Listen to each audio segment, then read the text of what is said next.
নমস্কার বন্ধুরা, সকলকে স্বাগত জানাই। আমি আজকে শিঙি মাছের একটি সুস্বাস্থ্যকর রেসিপি নিয়ে এসেছি। এই রেসিপি বাচ্চা থেকে বয়স্ক সকলেই খেতে পারবে। এই রেসিপিটি ভালো লাগলে তোমরা অবশ্যই লাইক কমেন্ট করতে ভুলো না। এখানে আমি মাঝারি সাইজে দুটো শিঙি মাছ নিয়ে নিয়েছি, কেটে ধুয়ে ভালো করে পরিষ্কার করে নিলাম। এবার এর মধ্যে হলুদ দিলাম, লবণ দিলাম, ভালোভাবে মাখিয়ে এটাকে 10 মিনিট এবার রেখে দেব।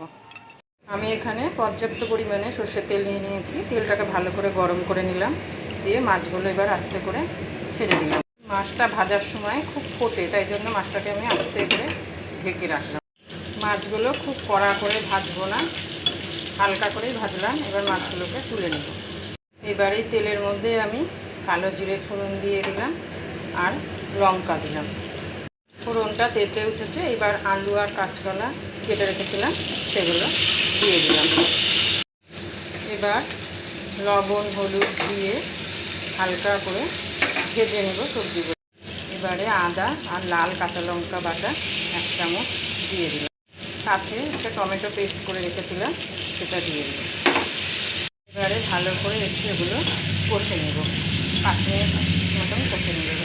ভালোভাবে কষে নিয়েছি। এবার হচ্ছে হালকা উষ্ণ গরম জল দিয়ে দিব। 10 মিনিট মতন ঢেকে দিলাম, দিয়ে ফুটিয়ে নেব। আলু আর কাঁচকলা সেদ্ধ হয়ে গেছে। এবার ভাজা মাছগুলো দিয়ে দিচ্ছি। আমি আর লবণ দিইনি, তোমাদের লবণ লাগলে স্বাদ মতন একটু দিয়ে দিও। ঝোলটা নামানোর আগে গোলমরিচ গুঁড়ো করে রেখেছিলাম, একটু উপর দিয়ে ছিটিয়ে দিলাম। খুব সুন্দর গন্ধ বেরোবে এতে ঝোলটা দিয়ে। দেখো, ঝোল আমাদের একবারে রেডি। রান্নাটা ভালো লাগলে বাড়িতে সবাই অবশ্যই ট্রাই করবে। আজকের মতন আসছি। সবাই ভালো থেকো, সবাইকে ভালো রেখো। ধন্যবাদ।